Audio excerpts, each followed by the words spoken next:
Hey, we're live. Let's see if the restream is on. Let's see if the Ken Small engine is on. I'll type a message.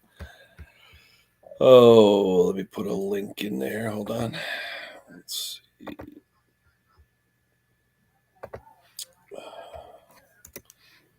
All right, there's a link for the restream. We'll see if any of my friends want to show up. I'm waiting for my good friend Arch. Arch's garage. Everybody knows Arch that knows me, and he should be up shortly. We can take up to 10 guests. I'm dressed like classic Terrell in a bathrobe. It's nice and warm because it's a little chilly in the porch tonight. It's actually not too bad outside. Jamie O, hello, how are you? Merry Christmas or Happy Holidays to everybody out there. Hey, Stella, how are you? Arch and I were talking this afternoon. Those that know me, follow me, know that my daughter was involved in a car accident a few weeks ago. Somebody hit her, and she lost her beloved car, and they totaled it. That was Mr. Jack O'Lantern, Subaru Crosstrek. My daughter loves Halloween. So we spent the day today looking for cars. Now, funny thing, my daughter loves Halloween. She actually got married the day before Halloween a couple years ago, but always Halloween themed.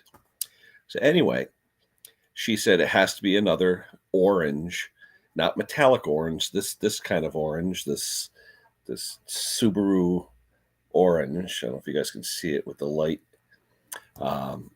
But that color was discontinued in 2018. So she had to find the latest and greatest, which would be a 2018 Subaru Crosstrek in that color. Good luck. So anyway, I scoured this morning looking around, and I found a couple about 20 minutes from here. And not too bad on the mileage. Kids nowadays, you buy a car with 80, 90,000 miles, it's like it's nothing. But anyway, we went to look, and the first one we looked at, I'll go to the comments in a minute. But the first one we looked at was nice. Don't get me wrong, it was nice, but it didn't have a moonroof.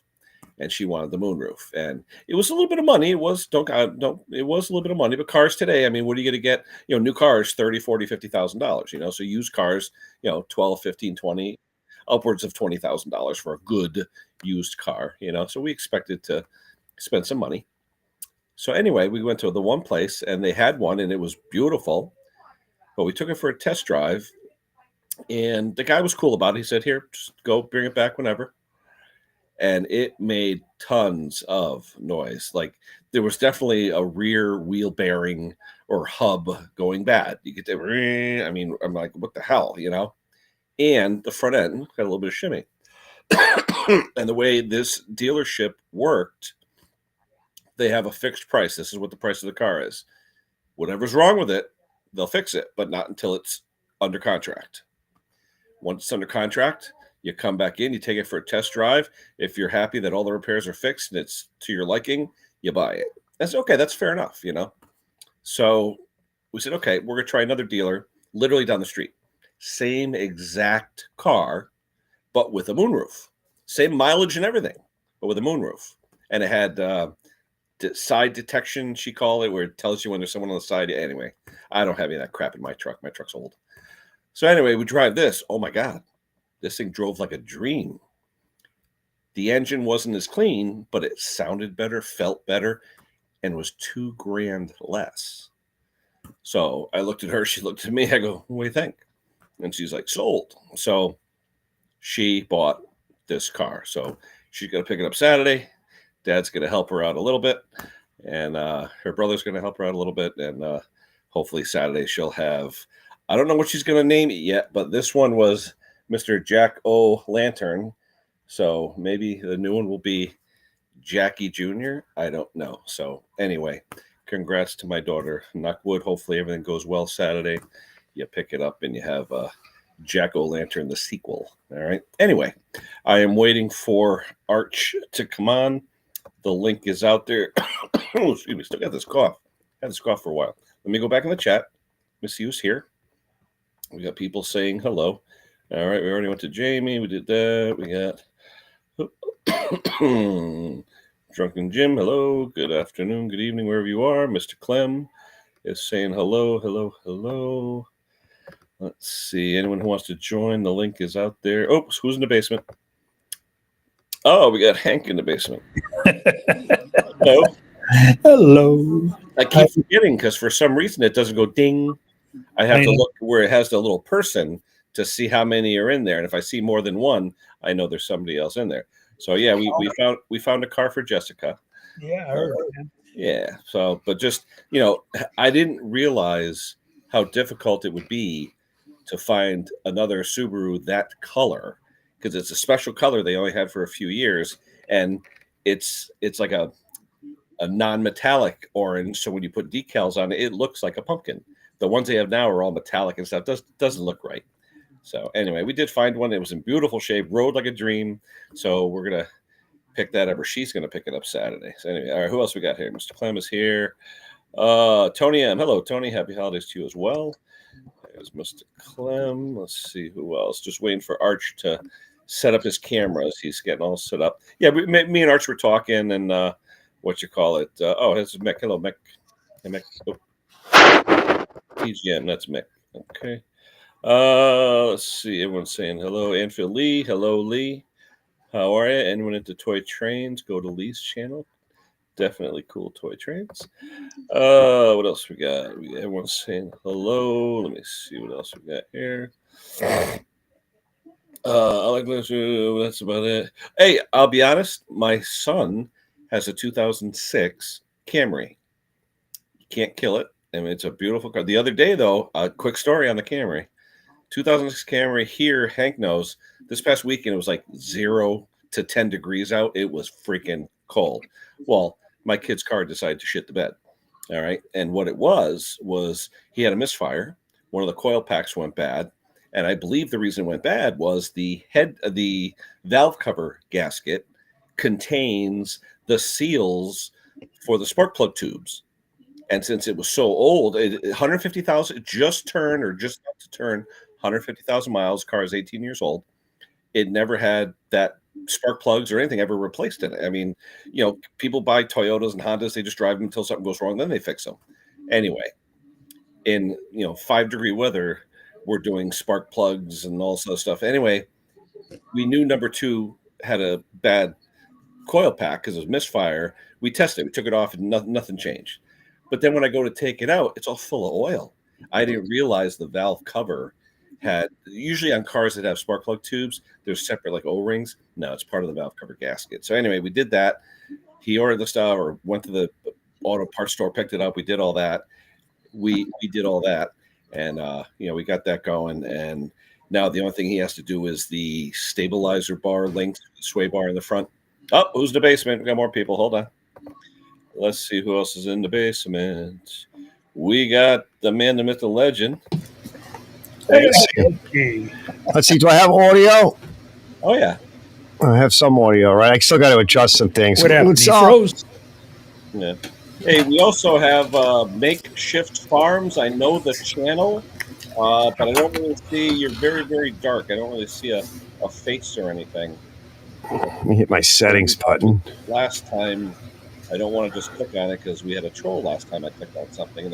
Yeah, trolls. So, Makeshift, if you can get in the light and maybe show a face or something, I'll be glad to help you. But at this point, I only see it looks like dark grass.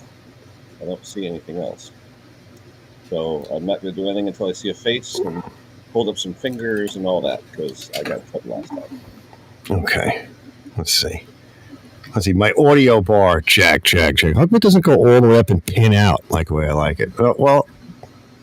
It might be good enough. I'm just checking out the control panel. It's funny because StreamYard stopped working when I would use launch with Google Chrome. And I had to use Mozilla. Or you could use the one that comes with the computer as a browser. But this Restream, it's no problem. I tend to like it. I don't know why. Yeah, seems like it's okay. Yeah. Clem, the new car is the same as the old car. It's a cross prep, Subaru cross prep. It looks identical to this one, except it's what is it? 3 years newer. Yeah, with the pumpkin logo. Well, she's got to have the person she knew, the graphic designer that made those decals, doesn't do it anymore. So she has to find something. They make them specifically for certain cars. Nice. Yeah, it's out there. Yeah. There's plenty of people that do car graphics and everything, and signs and magnetic signs. And I like the magnetic stuff because you can just take it off easy. Oh yeah, yeah, but that's it. That's that year round. Yeah, skeletons hanging on the luggage rack and all that. So. Nice. Yeah, so let's see. John Perks. If it wasn't for thieves, there could be a lot of stuff. I know, right? Damn thieves. Yeah. I mean, over Christmas time, how many of those where you get money out of those little boxes at the gas station? Oh, yeah. We used to trick or treat for UNICEF. I remember one year, I'm like, I'm keeping this. The orange box, the cardboard box. Yep. And I was like, one year, I was like, I'm keeping this. This is mine. All right. Yeah, you always wanted the people with a quarter. All right, makeshift. Just give me a peace sign so I can see that you're real. All right. Hey, there we go. Hello. There we go. What's going on? Can you hear me? Yeah, can you turn your camera 90 degrees? Because right now we got portrait. Rotate it. Your phone straight up instead of sideways. 90 degrees? Sideways. Yeah, just sideways. Wide widthwise. Turn your camera at 90 degrees. There you go. There you go. Whoa, look at the lights. Pretty cool. Where are you out of, Makeshift? Where are you from?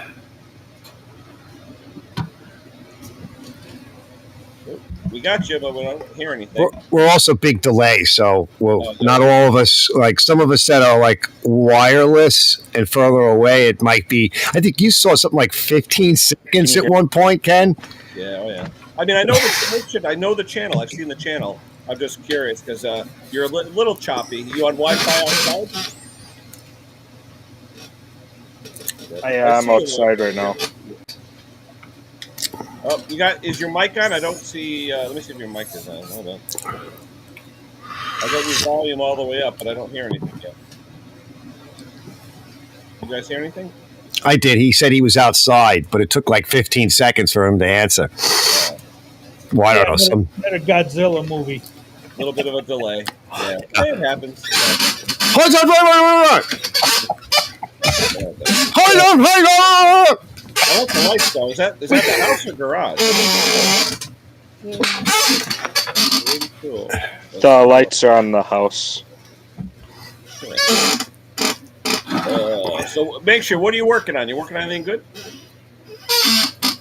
We have been working on our snowmobiles. Oh, cool. Oh, now, nice. What state are you in? What state? Wisconsin. Oh, so that's the land of snowmobiles. Yeah. Oh, yeah. You guys love that. I wish we had the snow out here. Oh my gosh. Tractors and snowmobiles and cars. Oh, but out there, trucks. Well, especially beer and cheese. Yeah. Big cheese. The big cheese. Cool. Oh, Larry, the cheese. That's cool. So, Makeshift, how's your channel going? How's it going?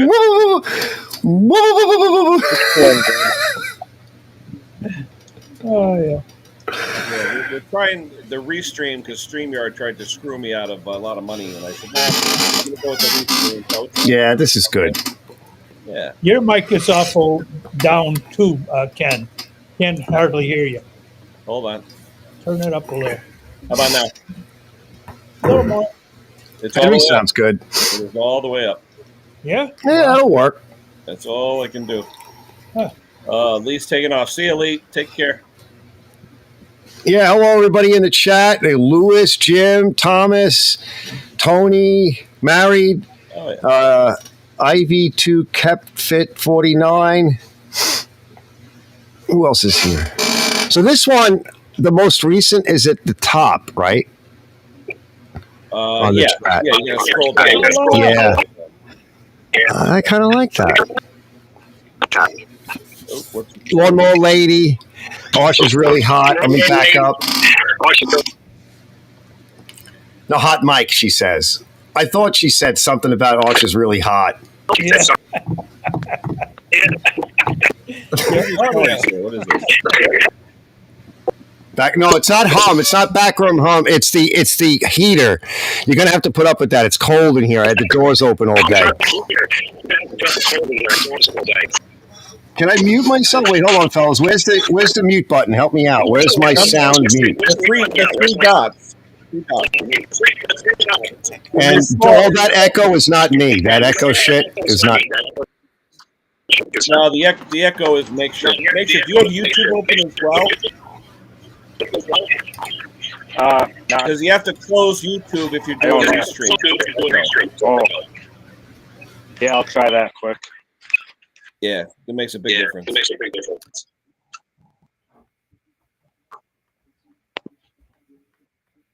So good. So I could just press M for mute. So I'll hit the M button while the heater's going. I think make shift if you hit the put up the YouTube, you get rid of the echo. Yeah, I went to all the tabs I opened and got rid of them all except this one. Yep, that sounds better. Oh, still a little bit of an echo. Anybody else on YouTube? Oh, yeah, I hear you. Yeah, it's there still. Let me wait. I don't mute Arch. Hold on. Arch is muted. Wait, it's still there? Arch. Still there. Oh. It's weird.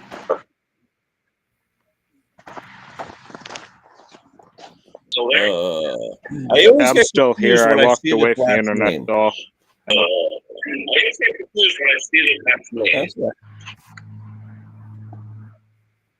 Oh, there you go. What is Skidoo?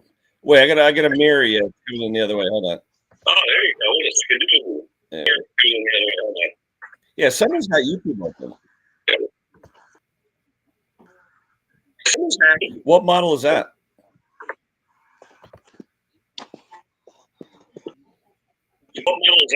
It's a 99 Skidoo MX formula.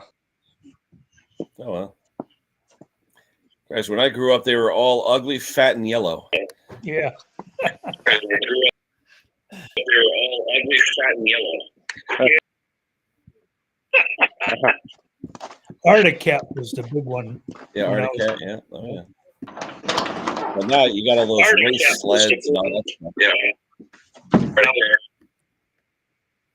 You know, it must be everybody in the world that's on the internet. Ooh, was that a home light?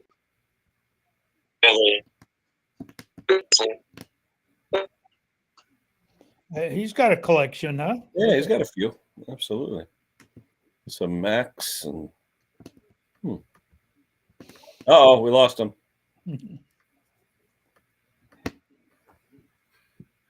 Let's see who else we got in the chat. Hold on. We're doing good.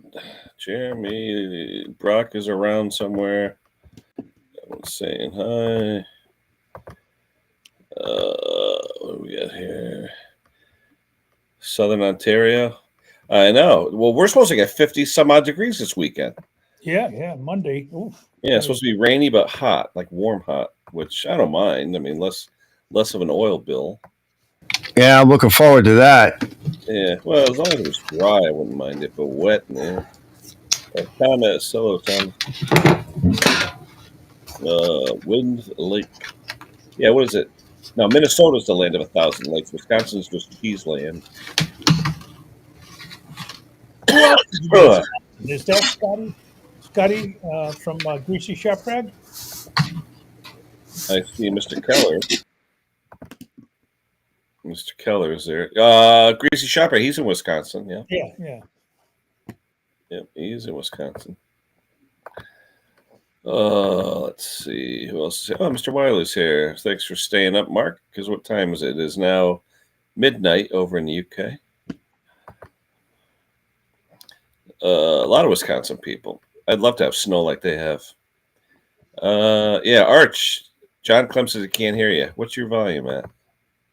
Arch's volume is all the way up, but I don't hear anything. I'll mute myself in between so you don't hear the chair. It's good now, right? The chair. No, Right, I pushed the mic back out of the way a little bit more. no, I you're got you. fine. I got you half volume now, Arch. How's that? Can you hear him, Hank? Yeah. Check. Yeah, Should be that's good. good. That's good. How about everybody out there? Can you hear Arch okay? It's not overmodulated? Overmodulated. Is it bodacious audio? I remember my parents had a reel-to-reel tape recorder, old one, and it had a modulation lamp that was like a orange glow. Yeah. Back in the tube days. Yep. I had a nice TIAC reel-to-reel for the longest time. Yeah, it was good. Yeah.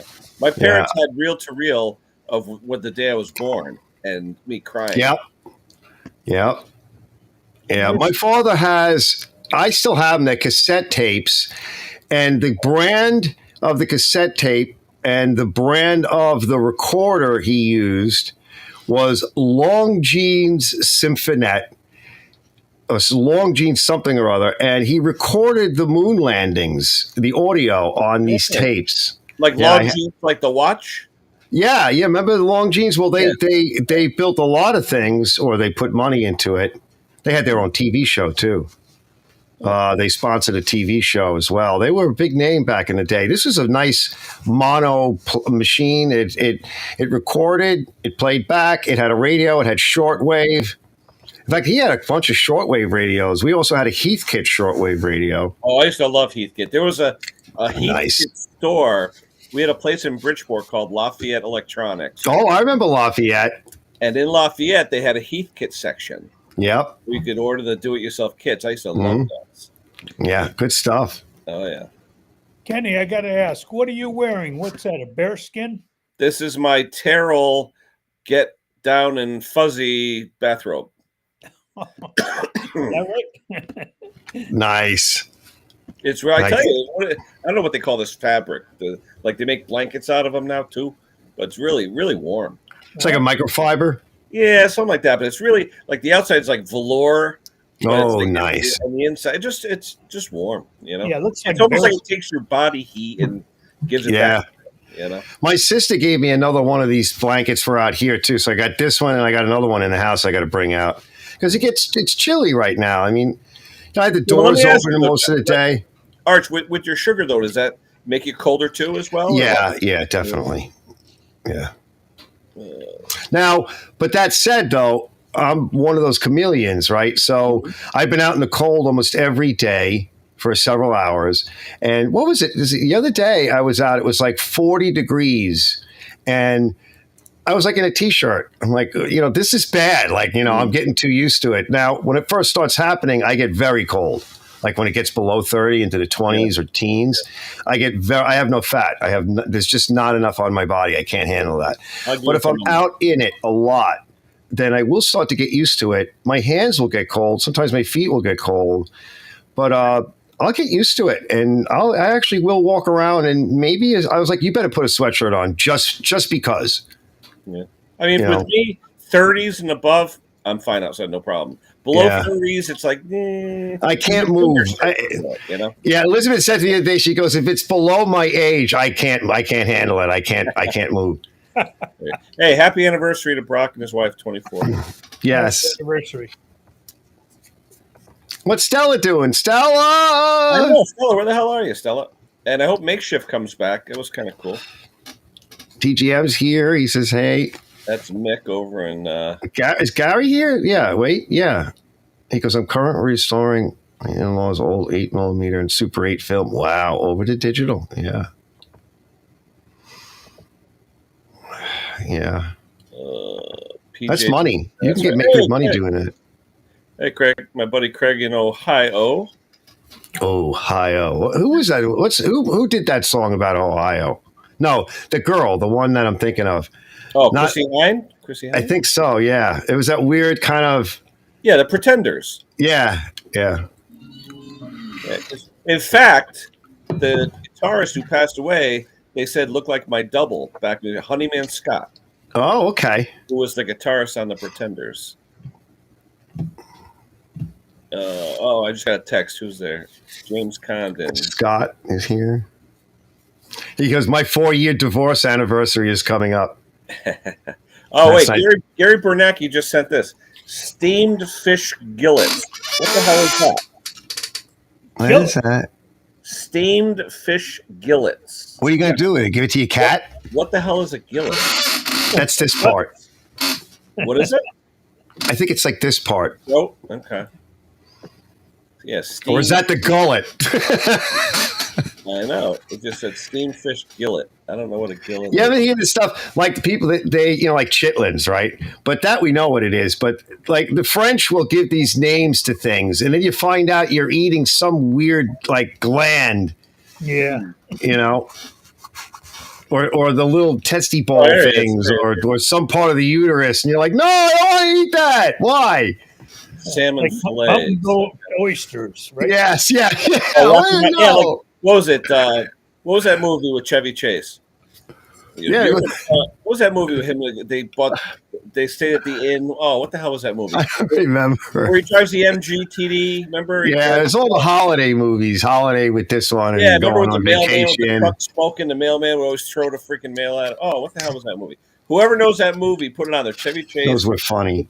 With the long, dark-haired, beautiful woman. Redbud. Remember the town of Redbud? Yeah. Oh, what the hell was that movie? Damn it. With Chevy Chase. That was a funny movie. And they ended up... The lady says, she goes, I think it was a typo. Fillets. Yeah, fillets, right? Yeah, fillets. It's like a fillet weld, not a fillet weld. I know. Stella, come on. Come on up. Let me put the link back out there. Hold on. She says we're good now. The volume is the same. That's good. There's the link, Stella. Come on up. We'll figure it out. The problem, the biggest problem is, though, and you guys that do lies will know it, but there isn't a proper monitoring output. He meant to say fillet instead of gillet. Yep. Fillet. Okay. Gillets. What the hell is a gillet? It's a gillet. I know. And you said gullet. I'm thinking like a neck, Yeah. Well, put a teen on the end of that, you get a guillotine. I guess the F and G are next to each other on the keyboard. Yeah. Funny Farm. No, is it Funny Farm? That sounds familiar. No, not No, I know Funny Farm. It's not Funny Farm. Nope. Oh shoot, I'm gonna look it up. Hold on. Not Vacation. Nope. Stick in the shadows. Why? Huh? Shadows. Come up with just your emoji and talk. She's chilling tonight. That's why I like to be the person in the background a lot of times. I like to watch your shows. I like to make my stupid comments from the background. She probably hasn't washed her feet yet. Yeah. Hold on. Let me see. I haven't washed my feet yet either. Okay, it is Funny Farm. All right. Hold on. Here, I got the picture of it. It is Funny Farm. There you go. Play the clip. Yeah. Yeah, with the MG. It is Funny Farm. I didn't think so. She was the one from, what is it? Oh, shit. What was that movie about the Cowboys at Mickey Gillies? That girl was from that movie. You guys watch too much TV. No, that's a classic movie. Yeah. I don't watch enough of it, actually. Last night, I treated myself to a movie, The Beekeeper, which was good. Jason Statham. Oh, yeah. Yeah. Yeah, that was a good movie. Yeah. Oh, let me throw the link up there. Anyway. So what are you working on today, Art? You were saying a right or something? Yeah, that older right, which is coming out nice. The right ain't right, so let's make it right. Yeah. So I sent that clip of it too to it's customer Mike, because all these mics, So he was happy to see me working on it because it's been sitting here all year because he's had all kinds of contractor mic. He's got all kinds of other machines I've worked on, most of which I haven't published yet. But it was like, oh, wait, do this one first now. But what about the old timer? Well, no, do this one now. I'm like, okay. In Funny Farm, his wife has a little bit of a big nose, but she's very pretty. It's not Deborah Winger. Deborah Winger was Officer and a Gentleman, all that. No, this one. One's name. I don't know. I have a big nose and I'm very pretty. No. Well, besides that. What the hell is it? Hold on. I told you guys. I tell the story one time. Madeline Smith. I used to work with the Greeks, and they would make fun of my nose, right? So they came up with a name for me, and so my name is John, right? Most people don't know that, but they called me Johannes Mitorolis. That's John with the big nose. Madeline Smith. Yeah, she doesn't have a big nose. No, She doesn't no, have a little nose. She actually, it's got a bump on the top. It does. Oh, okay. I have a Roman nose. It's No, that's Roman right, all 'cause over I my know face. My buddy Christopher dated a couple of Greek girls. They all had that thing, but freaking Yeah, stuff. it's that You know, Mediterranean they had nose. the nose. Oh my God, were they beautiful? Yeah. It's absolutely beautiful. Yep. Striking. They can be very strikingly beautiful. Yeah. Same thing with the Armenian women. They kind of have a lot of bone structure. You know, it's you would almost would say sometimes even masculine, but they can be strikingly beautiful women, and they tend to be a little bit bigger. Oh, it's a tough place, you know. Yeah, I had an Armenian professor for physics in college, Mr. Mazmanian. Yeah. One of my favorite professors. He would like yell out, you get the answer right. Yes. remember that guy years ago? He was on I Love Lucy and all those other shows. Remember that guy? Yeah. Oh yes, yeah, he was popular. Yeah, yeah, he was one of those actors back in the day. Like, what do we have here? Yes, what do we have here? He's on all those shows. Oh shoot. Babaloo. Hank, what did you do today, Hank? Did you do anything? I went out car shopping. What did you do? What did I do? Yeah. I think I put another hump in my chair here. I don't know. There you go. No, but I tell you, it wasn't bad out today. It wasn't too bad. It was nice out today. I washed the dog because he was laying in his crap last night again after I washed him the day before, so he'd be clean for Christmas, which he was until Christmas evening when he crapped all over himself. Water and stuff like that. And I did pick up, what do you call it, the floodlight camera thing for the shed. Nice. The lights were on all night, you know? So something's wrong with the sensor or whatever. So I picked up another one. But you only get the card when you go to BJ's. Now you got to go to pay. And after you pay, now you got to go to the window or, you know, to the where everybody is bringing back stuff, you know. That sounds like, remember the old service merchandise? That's what it sounds like. Yeah. And I remember them. Consumers Warehouse. Oh, man. Yeah. Arch, you remember these when we were a kid? These are my favorite. I love these things. Oh, yeah. I love those things. Yep. Kenner SSP. Yep. I love those. Those are great. Those Hot Wheels. We were growing up in like the era, you know? Yep. I started off with model motoring, which were my brothers and sisters. Then I went to AFX. Yep. In fact, when I started off with model motoring, I was playing with model motoring and I learned how to read. And I remember the day that I suddenly saw all of the symbols as words. And I was playing with the model motoring because they taught me how to put the tracks together and clean the pickup shoes with an eraser and to lubricate the gears. And remember the GFX cars? The GFX? Oh, yes, I do. Yeah. And before that, they had we had a slot car racetrack in my basement, the big ones, the big slot cars. Yep. So I started with those, but they were getting beat though by then. We have a few places you can go and rent them. Yeah. And they have the whole tracks in, I think it's Ansonia, Connecticut. And you could rent the cars. They're like 1/24 scale, but it's all, you know, with like AFX, but huge. Yep. When I moved in, there was a place not far from here, right up not like almost up the block. But then they changed ownership and they started getting into like all the other toys, like the helicopters of the day that were radio controlled. When you talk about a helicopter, my favorite of all time, and it's ironic how I work for that place. Remember Vertibird? Oh yeah. Mm-hmm. That was my favorite. I still love that. You remember what they used to put on the slicks on those slot cars? Oh yeah, silicone. It's called Tiger Piss. Yeah. Oh, is that right? For the traction. Yeah. Yep. But I remember they came out on the G Plus cars. They had orange silicone tires that gripped. Yes. But the G Plus, the magnets actually would wear the track out because they contacted. Yeah. Because it was so strong of a magnet. They were like glued to the track. Yeah. Yep. Unreal. Yeah, that was good fun. There was a guy by me, and I was so tempted. For $150, he was selling a 10 by 20 foot AFX layout. Now I'm talking hundreds and hundreds of pieces of track, dozens of cars, the controllers, everything for How much? $150. Oh man, I know. I know. You just got to have a place for it. I know. That's the thing. That's the thing. Oh, You need a big basement. Yep. Or just move, buy a place with a gigantic garage and a tiny house. That's my dream. Well, I tell you, a 3-car garage and a toilet. I mean, Yeah, that's all I need. It's a loft above the toolbox is where I sleep with a kitchen in it. That's why I told my son. I go buy like a six-car garage. We'll build something up top. Exactly. Yeah, but make sure it's high enough so you get a lift in. Yep.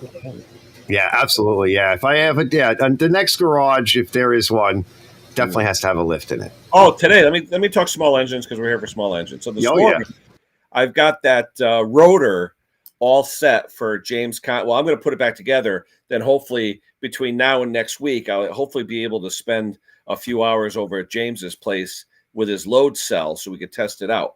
But I ended up doing the hold on. I did the rotor. Where is it? Here we go.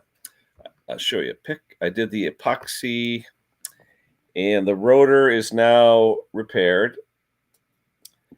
And what I did was on the bottom, it looks like a T almost. I didn't have enough wire to do the repair with the JB and then push it back toward the center. So I went in there and hold on. Where is it? I'll show you. Hold on. Come on. Where are you, son of a gun? Hold on. I'll give you a sneak peek. Hold on a second. The rotor here, the one I was at James Condon's place, and we discovered that the wires here were disconnected. So I've scraped off the enamel from that and the lacquer or whatever's on there. You got copper plating and then you have lacquer on there. Okay. So I think it's called CCA, copper clad aluminum. But if you notice, I scraped off, I used a steel knife. And you got to watch when you scrape off the copper and the lacquer because that wire is so soft, you'll start digging right through and shatter that aluminum. So what I plan on doing is I'm going to rough up. I don't want to add a lot of mass to this thing because of vibration, but I don't want to bend that in there to glue it. I want to glue it in here, but I need something to support it and the JB weld. So I'm going to rough up those two plastic surfaces and put a little plastic strap in between, and I'll put JB weld on that and cover the whole assembly. So let me cut a piece of plastic, mix up some JB weld, Good idea. Put it together, and then we'll check resistance again. I got to clean up the slip rings and then check resistance between the two. Yeah, according to Jim, the resistance on a brand new one is about 70 or less ohms. James got about 78, 79 ohms on his repair. I got 81.2. So it's not too bad. So the repair, he said it'll work. But I ended up taking a piece of plastic strapping that I had. I put some little holes in it. Where'd it go? Oh, where are we? Uh-oh, what are we doing here? Yeah, there's a little strap. See the holes to grab the glue? Yeah. And I put that in between there, and I roughed up on there. Hold on. Oh. You can use a piece of cardboard. Yeah, but I want something stiff, so I put the holes. See the holes in there? I put little holes in there. No. You'll see on the side there. You see little dimples. The dimples. I see dimples there. Well, you'll also see dimples on the sides of the plastic. Where I'm going to put it. Hold on. Why is it not? Hold on. So I put some holes in there on the sides, and then on the other side, I put some holes in the center, and that's what I'll push the wire into. So it'll have a little tooth to grab. And I put some little punch marks on the side there. You just want something to grab that glue. There are holes. They say that JB Weld isn't the best. Yeah. Hopefully it'll fill in the holes and grab. So let me get the JB Weld mixed up. And that's what I did. So then, and that's what it looks like. All right. We got it bridged in there. We got the plastic going across with the epoxy, and see where it goes. It was a little hard. And then James called me up, and he said, "You really need to put some of the JB Weld going up the sides because I didn't have it wrapped around the post. There wasn't enough wire, so I gooped a little bit around the post too. And finally, it looks like this. Nope, that's not. Wait, that's not gooped on the sides. Hold on. I want to show you where it's gooped on the sides. There we go. Oh, okay. Now it's gooped on the post so that the wire itself won't move, and that's rock solid. So we'll try it out and we'll start it up, and if it's making power, then we'll bring it over Jim's in a couple of days and we'll do the test. So internet's too bad. All right, next time, makeshift. No worries. Next time. It was a broken wire, Stella. The two wires, there was solder connecting them, but it broke apart from vibration. So we scraped off the CCA copper clad aluminum, twisted them together, and made a bridge, and JB welded it. But I used the JB Weld quick weld. Holy shit, that stuff, you got like 4 minutes working time. I'm serious. Yeah, 5 minutes. Hank, I love my stainless bench. Yeah. I used the damn bench. Yeah. No, I used the bench. And when I got done with it, I took a little gasoline on a rag, wiped it off. Yeah. Forget the wooden bench. I'll never go back. I got my stainless bench now. I love that thing. And it's 400 series, Arch. It's magnetic. Nice. 400 series. So you can put magnets on it, which is nice. It's still stainless. Now, Jim was saying that that's a common problem with that type of... With that design, with the GP, yeah, 500, 5500, 6500, the GP design. But it's funny how, ironically, the day after or 2 days after I left there, he put out the video on the exact same generator with the exact same solution. So, Well, there's only so many ways these things break, especially within series. So it's Yeah. So, but we did that, and then what else this morning? That what the hell was it called? That German, that Chinesium blower, backpack blower that they make you think it's German. What the hell's the name of it? Schneider. That Schneider backpack. Oh yeah, the false Schneider. Yeah. One day I go on there, it's $180. Hour later, it's $200. An hour later, it's $250. The price was just. But anyway, the guy dropped it. It broke off all 3 ISO mounts, and the intake manifold was a molded piece with a heat shield and everything, all one piece. Well, it turned into 10 pieces. Ooh. So I ended up taking some crazy glue, the bigger pieces, I put it together. Then I ended up taking some plastic sheet and JB Weld, and I did that this morning. Now it's on top of my boiler because it's nice and warm. Yeah, let it cook. So hopefully tomorrow morning I can hook that up and because you squirt fuel in, it starts. It's just the fuel lines were all that. Remember that shit we found, Arch, where it's like inner and outer fuel line? Yeah. That's what it was like. It was like 3 lines all in one. Like, I don't know what the hell. Like cheap gas line. Yeah. Oh, what did makeshift do? Hold on. Spare snowblower. I only have 4 spares. I replaced the recall Polaris, traded a few chainsaws. What's your favorite chainsaw though, makeshift? Or actually, what's your first name so I can stop calling you makeshift? We go by first names here, so hopefully he'll have his first name. But anyway, my favorite saws, I'm trying to think my favorite one. Well, my favorite is the first one ever given to me. My buddy Myron, he's still around. He's be 95 years old this April. Oh, congrats. Still doing small engines. And he gave me a Dolmar DCS 340, which is a 34cc Makita chainsaw, but they called it a Makita DCS, which stands for Dolmar chainsaw. So it's a 340, and I used it every year for like 15 years. Oh, Logan. Okay, cool. I used it every year for about 15 years to cut down my Christmas tree every year. But then my daughter and my wife decided they're going with the artificial. They like the smell better. So now we got artificial. So anyway, let's see. Logan. All right, I'll remember that. Cool. But yeah, my favorite is that one for obvious reasons. But I like the home lights, the old home lights, because they were made Port Chester, or at least engineered in Port Chester, which is literally 35 minutes from here. So that was kind of cool when I see him in Port Chester. And it's funny, the home light factory was literally blocks away from the Lifesaver factory and in Port Chester. When you would get off in Byram, Greenwich on I-95 exit 2, Delavan Avenue in Byram, you drive down the street, you're like, what's that smell? It was the Lifesaver flavor of the day. You'd always know what they were making that. Nice. You could smell pepper cherry or wintergreen, and you drove by, and there was the Lifesaver factory in Port Chester, New York. So right over the border. It was kind of cool. Yeah, kind of cool. Yeah, the good old days. Well, my buddy had jobs. I went to college in Norwalk State Tech, and we had kids from Greenwich there. My buddy Jim Jasensky, real nice guy. He worked at Greenwich Hardware, which he called Hardware Store of the Stars. Okay, because he'd be there on a Saturday, and who would walk in? Tom Seaver. Yeah, the Muckety Mucks. With a cigar, looking to buy some nails. All right. Doug Llewellyn, People's Court. He'd walk in drunk as a freaking skunk. He'd walk in and just want to shoot the shit. And my buddy Jim called it Hardware Store of the Stars because it was Greenwich. They would just all walk in. Yeah. Oh, yeah, give me a pound of 16-penny nail. Like it was nothing. And everyone's like, but that's the way it was. You go down there. I have customers in Old Greenwich, past Cobb, like Old Greenwich area, and you see, like, even in the grocery store, you see movie stars and stuff walking around. It's whatever, So they gotta live somewhere. Hey, my buddy took me on I'm not going to say the name, but he took me at Westport one day to do a boiler call.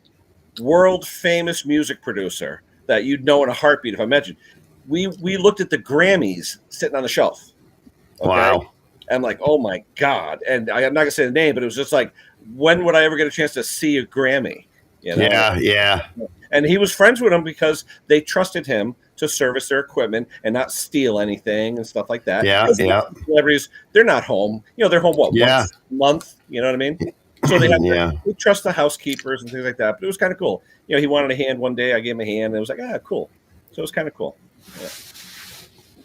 Oh, let's see. What else are you working on, Arch? Anything coming up? Well, by the way, I remember one day I was traveling on the ferry up back and forth to Connecticut, and Dee Snider was there on the line buying a ticket, and he had a big booger in his nose. You kind of remember stuff like that. Like, I didn't say hi because I didn't want him to turn around with the booger, because you always focus in, like the mole. What was that with the mole? The lady with the mole. Oh, that was what the hell is his name? Oh, John Candy. John Candy. John Candy was also the other one. And here's a quarter. Get a rat to chew that thing up. Yeah, and the spy that shagged me. What's his name too? He was always making fun of that. Austin Powers. He was the mole, right? Because I kept thinking, because I think of stuff like this, like I was saying with Klaus. I am Klaus, right? It's just I think of like movie scenes. We may put you in timeout. I know. He might have to. Tell you, you talk about your 5 minutes of fame where you meet famous people and all stuff. My brother and I, funny story though, were at Disney World back in '74. And it's like midnight, 1 in the morning. There's no one around. It's like 1 in the morning. We're down in now back then your kids could run free. You didn't give a shit. It was early 70s, Disney had only been open for like a year or two. So we're in the elevator. Who walks into the elevator? There's no shit. Farrah Fawcett and Lee Majors. Oh, wow. And I'm like, we're just like, and we had nothing to write with, nothing to, what, like for an autograph. Just scratch it into my skin. What? I was like, and then no one will believe you. No one. Yeah, you're full of shit. Okay, but burn it into my skin with the cigarette here. Anything. Yeah. But I don't know. Yeah, we all had that Farrah Fawcett. Like so many people had that poster. Yeah. That's too bad how she had to die early. Oh, just let's not go there. Just horrible. Yeah. Yep. Right. It's just terrible. You ever see Martin and Roxanne? That was a good movie. And with Daryl Hannah, right? Was that Daryl Hannah in that movie with him? Roxanne? Wasn't that Steve Martin and Daryl Hannah? I don't remember. Yeah, I remember that. I saw Steve Martin live, actually, years ago at Madison Square Garden. I saw him actually in Long Island at a club when he was just starting out. Yeah. Excuse me. Yep. And he played the banjo and he did stupid crap. The arrow through the head. Yeah, and the arrow, yeah. Oh, yeah. He was a good banjo player, though. Yeah, he was. Well, he's a good entertainer. I thought he was entertaining. I was watching a thing the other day talking about, what's that movie? The Planes, Trains, and Automobiles. They cut out a scene, and after, if you go on YouTube, just type in deleted scene, Planes, Trains, and Automobiles. It was a scene where Candy told about his real life in the movie, what was going on, and they said they ended up putting some of it in because during the filming, the audiences that they were trying to show the film to see if it would go were saying, oh, he's a scumbag. he's Dell's taking money from the other guy, and he's just a moocher, this and that. Then when he finally told the story about his wife and all the other stuff like that, he said that people, they weren't going to release the film. They had to add that footage back in because the audiences hated him. Really? Moocher, he's never going to pay the guy back. So they added in the part about his wife and this and that, and that's when they decided they'd run the movie. So cool. Derek Jeter. Ooh, he's pretty. I remember him. Yeah. Tampa. Yeah, he's down there now. He lives down there, I believe. Yeah. He's got a gorgeous wife. Oof, model. Yeah. Let's see. But yeah, it's funny how you see. Oh, it's funny on our honeymoon. My wife. No, is it honeymoon? No, my wife and I went on vacation. 1988. This is before we were engaged. We went out to see her girlfriend. Was on like soap operas and shit, and she was doing stuff like she was on was it Star Search? Remember Ed McMahon Star Search? Oh yeah, yeah. And she was a waitress out in Hollywood, West Hollywood. So we went to go visit her, And we're on the plane ride back. Now it's a red eye. About midnight, it left LAX to go to New York. And who are we sitting by? LL Cool J. Now I didn't know who the hell he was. Okay, and this was before he was popular. All right, and his girlfriend, now wife probably, little black girl, goes, "You don't know who he is?" And we're like, "Sorry, we didn't. I didn't know because he wasn't." Yeah. This is 1988. He wasn't like he is now, And then years go by, and we're like, "Yeah, we sat next to him on a plane. We didn't know who the heck he was." Everyone's like asking for his autograph, and we're like, "Who is this guy?" I didn't know. Yeah, I'm just like that in general. I don't pay any attention to it. I don't get starstruck. I wasn't into rap and all that, so I had no clue who he was. And now, big famous, all that, Yeah. But anyway, yeah, what are you gonna do? Yeah, I don't get starstruck at all from people like that. But I don't bother them. I usually I've seen a whole bunch of people, but I don't bother them. I don't really care. Yeah. And they don't really like to be bothered. No. I wouldn't want to be bothered. Like New York City, where we are, this area, you see a lot. Oh, they're all over the place. Yeah. You see, what's his name? The dude from, why can't I think of his name? I was just talking about him the other day, too. The dude from Matrix. He's always in the city doing stuff. He rides the subways. Nobody, the guy that did John Wick, too. I can't think of his name. Keanu Reeves? Yeah. He's around. Like, nobody bothers that guy. There's all kinds of stories where he'll hitch a ride with somebody or whatever. Look what Thomas wrote. Wait. There's Brett. Hey, Brett. Thomas. Where's Thomas? Wait, I got to put up what Thomas wrote. Oh, jeez. That's funny. Who's that? Who's Dan Marino? That Miami quarterback. Remember, he won. He had the most wins, but never a Super Bowl ring. Yeah, I don't watch any of that. Yeah, you're not a football guy? I'm done with football long ago.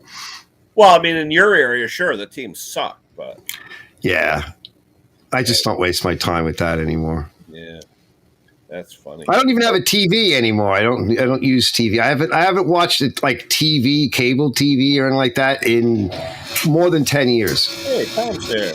I don't watch anything like that. There's the link, Tom, if you want to say goodbye. But anyway, yeah. I wonder what Tom's working. I haven't talked to Tom in a couple of weeks. It's been a while. But Tom is Mr. Two-Stroke. Every time I'm fixing a two-stroke, I call Tom in Australia. He can fix any two-stroke. Well, I'll be back on that Cowie tomorrow morning. I just got a tune in the carburetor. I did a replacement carburetor. I don't remember the brand, but I put it up on the bench with the overhead camera, and I said, let's take it apart to make sure that it's okay inside, because there could be junk in there or missing something.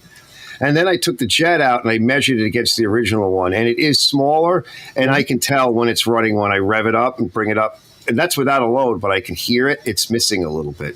It's a few thousandths too small, the jet. So I'll go back over it one more time.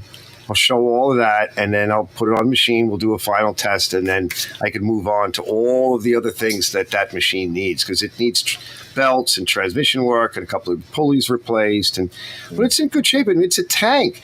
A Wright is a tank. It is just a tank. Where were they built? Anywhere around us? They were built, I think, somewhere in the Midwest. I think they're still made down there. They have a whole new line, but they've been making Wrights forever. Those are like the original big, like, heavy equipment machines. And they built so many chassis, and I like the 3-wheeled They're ones with the huge. clamshell baggers. Those are nice. Those are nice too. This one's just very big and heavy. It's like a Skag, except even heavier. I It's know heavy. their standers are real popular now.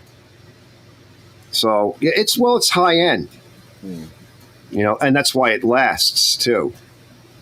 So somebody modified it. I'm not sure what's going on with the clutch. I think it's an electric clutch. There's no battery on this, and usually with electric clutches, the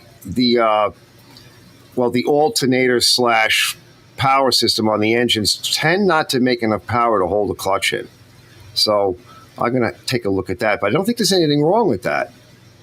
It seemed like all of that worked if you could get it running, and I replaced both coils, the carburetor. It had one dead coil, so that's another video. I did. It needed valve adjustments, but everything seemed to be working. It just got a little beat up, and needs a full service. Nobody will watch it because nobody knows what the hell it is. I'm looking up the about page on right. Yeah. There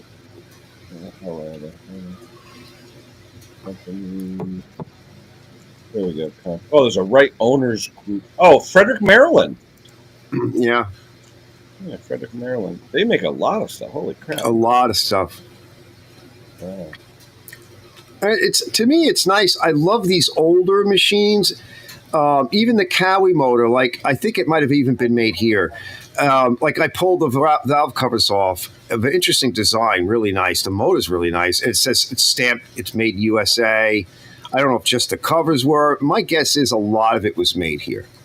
I don't think there's too many things on this older machine that it was all probably licensed to be made here in the United States. I know the machine itself is made here. And it's very heavy steel. But they're expensive. They're professional machines, Yep. What's going on, Brett?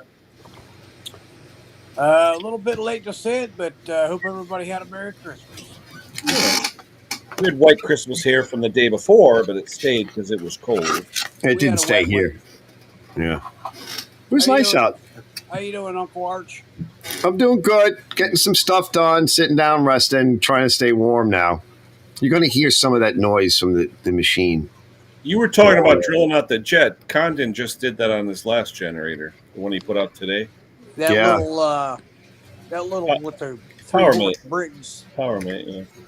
Almost everything I come across, and I always explain it as, the EPA makes everything so tight, and it probably was fine out of the box originally, but then add some use and some mileage and some wear and neglect. And now you're probably going to need to. Also, the jets get a layer of a thousandth or so of oxidation that you're not really going to get off just by poking. Yeah. And that can even be enough, because typically I only drill them out a couple of thousandths. Yeah, that's all it takes. Yeah. So, but it's, I was going to just do it, but then I said, because I'm doing a video, why don't I just show. I don't know if people are going to hear it. I hear it. You could hear it in the audio if you listen carefully. You hear it stuttering. Mm-hmm. But I wanted to show it, and I said, well, we won't put the shrouds or the plastics or the brackets on because we're probably going to come back in and take the carburetor and drill a jet. But we can. I've never heard it really run properly. We want to check the coil and all the other stuff. So the thing is, I always get this stuff, and it's always crap. I never get to ever see it running right until just before the customer or the person, whoever takes it out of here. It comes to me, it's always junk. What are you working on, Uncle Arch? The big right with the Cowie twin. It's like 15 horsepower, but it's older, and I love anything 10 years or older. Let me go back 10 years or a little bit more, 15 years, and that's my happy place. It's just new enough to generally be restorable and parts are there, and not a complete rusted, broken piece of junk that's everything is locked frozen. But it's not too new, whereas it comes junk from the factory. And it's like that sweet spot. As much as I love to restore the older stuff, that's hard to make money. It takes a lot of time. You know what I'd like to get, though? James has that drill index, that micro drill index. Yeah, those are nice. But I'd like to get The roundy round one. Yeah, mine are older. Mine are machinist drills. But instead of drills, I'd like to get micro reamers. Yes.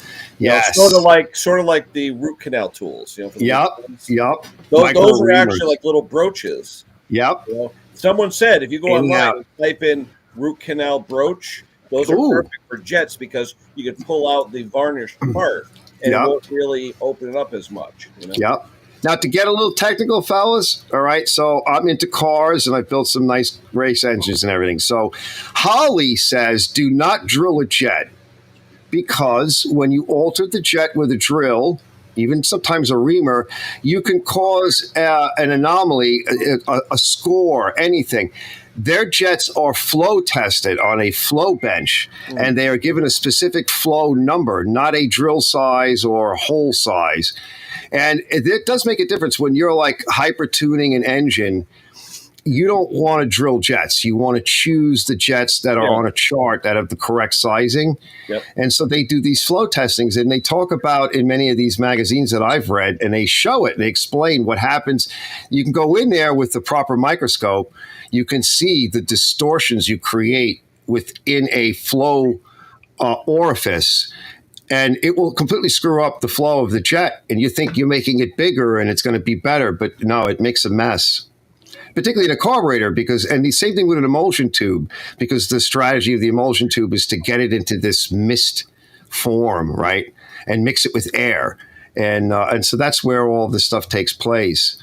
So, I mean, I've been working on stuff like that for years. So I kind of laugh when I drill a jet or poke it through because I know this isn't right, but it's a small piece of equipment. You know, what else are you going to do? You're going to get crazy with it and pour it and do all this stuff. You know, flow jet, my Kawasaki, 15 horsepower. You know, I try not to talk about a lot of that stuff. Like some of the where I show the difference between like on valves. I'm like, I've seen people get this wrong. They'll talk about ACR on an intake. I'm like, you would never put an ACR on an intake ever. It would always be on the exhaust. And the difference between the valve overlap and the ACR function. And I stopped doing it. I did it on a bunch of videos. No one ever pointed it out or asked me a question on it, ever. And I think it's just because they don't give a shit and they don't care and they have no idea what I'm saying, even if I go out of my way to explain it. It's the wrong place for it, unfortunately. Because what are you going to do to your camshaft? If it burns out, you're going to put a custom on? Only the guys that are into mud racing and stuff like that know this. They know it because they modify Kohler engines and everything else, and they put custom cams in, and they tweak the timing on the camshaft. And, you know, let's see. Testing the carb, you can dry flow. Wet testing versus dry testing. Yeah, sure. They say Holly does wet testing with fuel mixed in. Yep. And fuel, too. Yeah. Specific gravity is checked, all of that. Yeah, because it makes a difference. You know, but like I said, though, with the EPA, they make everything so tight, you know. Well, if you can afford the Honda, get the Honda. But the Toros are good, though. I don't have the Toros. I like both of them, so it's very hard for me to say which one. Honda is twice the price of the Toro. Yeah. Can you still get That's another discussion. Yeah. The Toro still makes those, but I don't know if you could even get an HS720 anymore. Brett, sit still. We're looking at your gut. No, I was trying to get my stand. Your stand. Yeah, you can't go wrong with the Honda, but those Toros are good. I like the Toro single stage. I do like them. Let's hope Toro stays making some good stuff for a while. Let's hope Toro stays. Yeah. I was thinking that. I'm like, maybe we should just hope that Toro sticks around. We'll see what happens. Somebody's going to be left after all of this is messed up. I mean, my dealer's been Toro since 1959. Good thing. Smart move. Well, it's funny because I told him, I said, one day I just want to look in your back room and see what kind of shit you got. I know. Leave me there for the night. Oh, sometimes I call up an old part. He's got it. Yeah, I know. It's crazy. You're lucky to have that. The dust bag's all dusty and shit. Yeah, that's okay. I like that. And it's actually in his inventory system still in it. And it's clean inside the bag, though. Yeah. No, I asked him for a Tecumseh Governor governor shaft, and it's something. It comes from the '60s. Yeah. Yeah. I love those old 60s Takumis, though. That's another love of mine, yeah. Hey, well, Merry Christmas.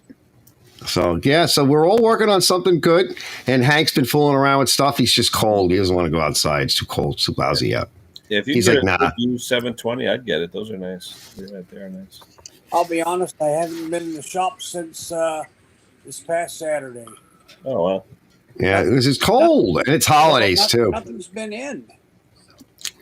Nothing's Yeah. been. Yeah, it's the holidays. Well, we had like zero weather over the weekend, so not much was going on.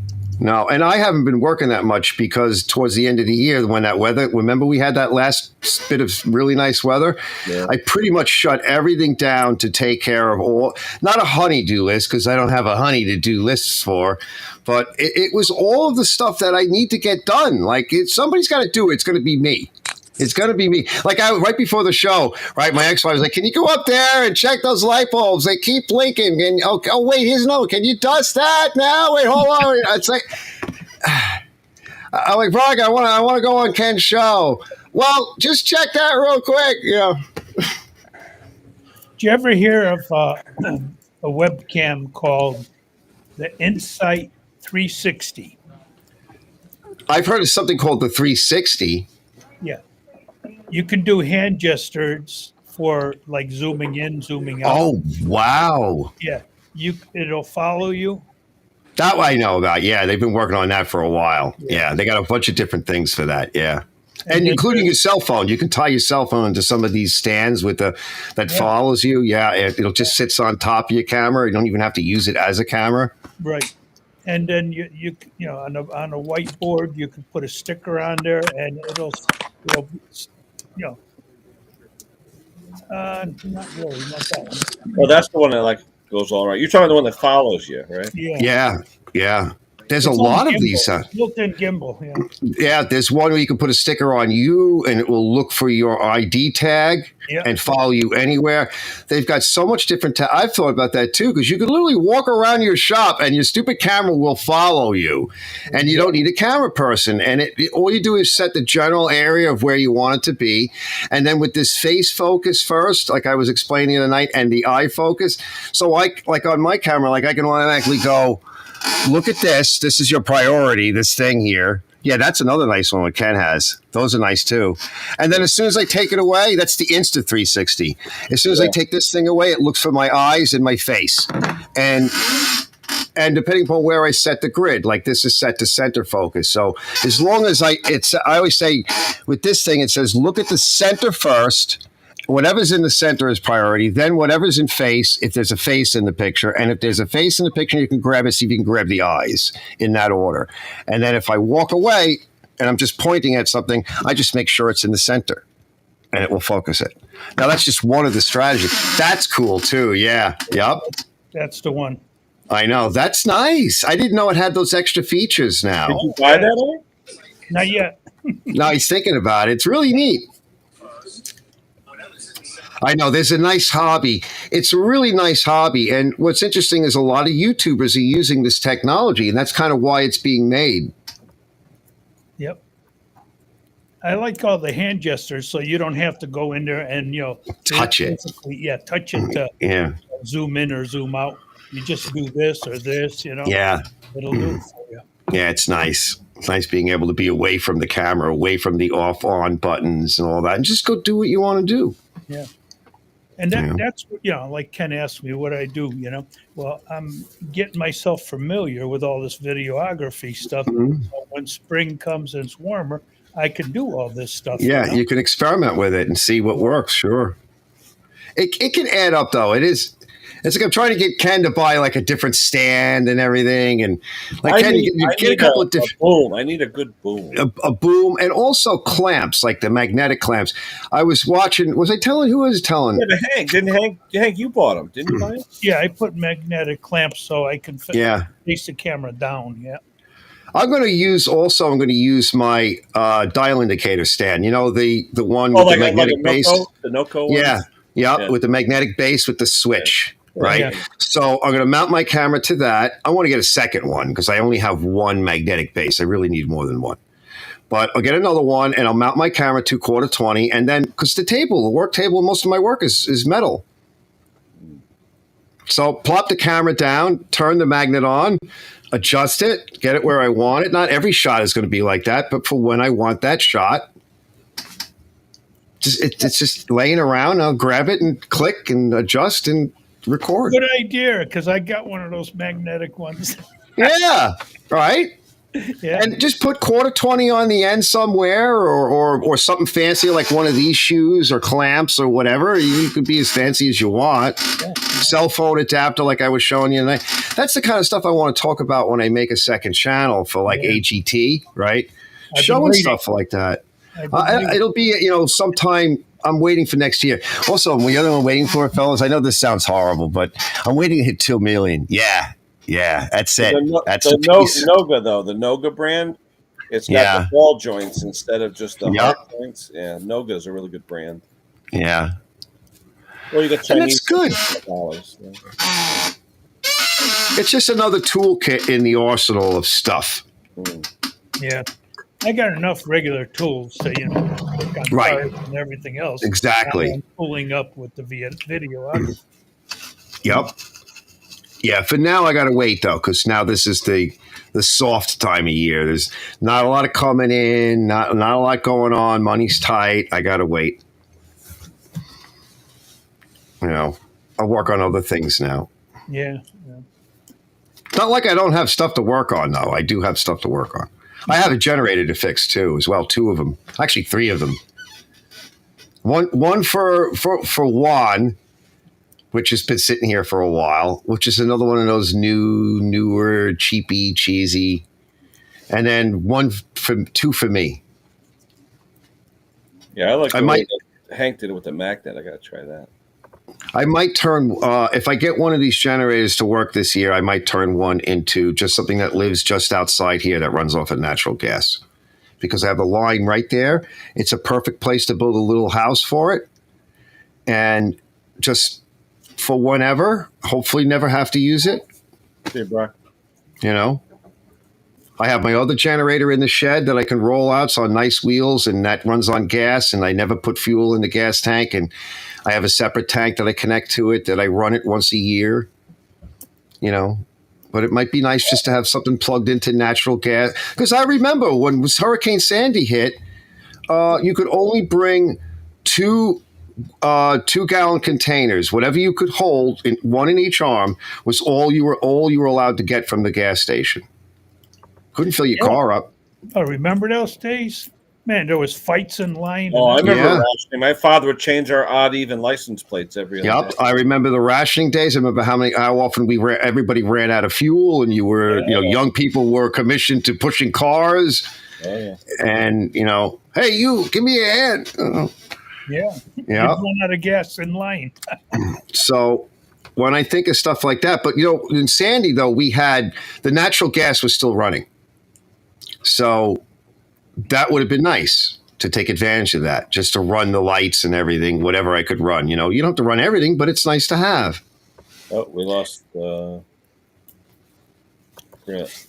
And it might make a good video, right? Because I could show fixing the thing up, converting it, hooking it up, right? Let's have some fun with videos. Yeah. Let's see. Oh, that's cool. You can see the comments, so I don't have to keep scrolling through. Yeah, I like that. Yeah. I was playing with those buttons the other night. Yeah. That's what I try to make in the version that I do. I try to bring that up so everybody can see it. If I'm not mistaken, the new one's on top. Yes. On top. Yep. It saves my finger pointing time. Yeah, it also saves my eyes because I could just look up and over instead of like, what's that? Oh, so and so wrote, Oh, that's cool. Yeah. But now I can't see if anyone's in the basement. Right, that I noticed. Yeah. You have your choice. What do you want for almost free? Yeah. How do you get rid of yourself on the side there, on the left side? What do you mean? It says you're in the show. How do you get rid of that? You don't. You, You know? I don't think you do if you're not. I don't know. What does the hamburger say? Click on your picture? Yeah. What if you Nothing. click on nothing? No. Click on the customize icon in the upper. Oh, yeah. There's a little star up here. What is that? What is this little thing? Nothing. That tells you how It's just- fast you're going. Your rate. Doesn't that tell you? Oh, Your, above that. Yeah. Oh, I'm pinned out. Yeah, I'm all pinned out. Yeah, even those three little dots don't do yeah, it looks like everyone's Yeah. got 4 bars today. Yeah, it's good. Does this look better? Yes, you're very handsome, young man. I'm talking Well, about. that's up for interpretation. But. No, it looks good. Yeah. Yeah, Yeah, keep that. I'm going to It hold looks- it. I'll just read the thing with the other device. Exactly. Yep. If I'm going to do a little bit of research, Arch, on not that little camera, but I've got my camcorder in the other room, Yeah. and I'm going to see if I can obtain like a capture card Yep. that'll plug into my lightning port on this. It has the mini HDMI. Yep. Put that on this. That would be good. Yeah, that would be good because it's a camcorder, so it's actually for video. And then the microphone, if you have a USB port, an extra USB port, you could use any USB mic in addition to. So you just assign it. Once the computer knows it's there, right? You've loaded the drivers, then you just pick it from the drop-down list and restream. Yeah, but Arch, if you had something like that, like I've got a, what is it, Archer or whatever that brand is. I have a hub, USB-C hub, Right. HDMI and USB and all the other crap in it. Yeah, that's good. If I put on, I have a USB extender, meaning you plug it into one, then there's like 6 USB ports. Right. Will that work? It might. The problem is that things like USB video, that's a bit more difficult because it's high bandwidth and it doesn't like that. I'm just wondering if it will only take one thing at a time using that. It's something called an IRQ, interrupt request. Mm-hmm. So each one of those is going to get assigned an IRQ whenever you plug something into it. So let's say you plug 2 microphones into it and you're using one for one thing and one for another. They will get assigned 2 different IRQs and they should both work. You can have problems with it, but the only way you'll know is you have to try it. Yeah. But generally that's how it works. It just gives it a new IRQ.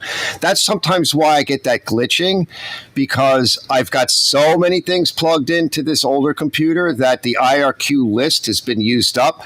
And what you're seeing is they share in like millisecond, nanoseconds, and they go on and off, on and off. And what you're seeing is what's known as a polling rate. And when it polls it, it says, "Are you still there?" "Yeah, I'm here." And it has to report. And that happens very quickly. And it with video, any little thing that's not right or a polling request or something, you'll see crap is like glitching. And with audio, usually you'll hear it as popping or strange noises. But a lot like a printer, it doesn't care. You can have 25 printers and they'll be like, "We don't care." So it depends on what you're doing. Is this what you're talking about, Ken? One of these? Yeah, I have one of those. That's nice. Yeah. Yep. Yeah, blow that up. Let me see. Yeah, you put memory sticks in it and all kinds of stuff. Yeah. Yeah. Well, That's this nice. one here, on the new Air computers, they only have those 2 USB-Cs. Yes, yeah, because they're high bandwidth. Yeah, you have to get one of these to plug in everything else. Yeah, USB-C uses so much bandwidth that it's difficult for most computers to deal with. Yeah. So you can split USB-C up into a lot of additional smaller things that don't need a lot of bandwidth. But when you need the bandwidth, you need USB-C. Yep. I only have one port on my computer that I added in, and it runs this video switcher. So if I need something else with a USB-C, I'm kind of shit out of luck. I have to either buy a different kind of card, replace the one I have, build another computer, But a lot of the audio and video stuff today, everything that we see moving forward, you're going to see a lot more USB-C. The demand is going to go up because, well, the resolution's getting better, the frequency spectrums of things operating, the sound of a microphone is getting better. And to do that, you need more bandwidth, more resources. Oh boy. So- Hey, Arch. A certain somebody just heard you talking and they had to come in. Oh, Charlie? Charlie. Yeah. For whatever reason, he takes to you, Klaus, and Stella. I'm close!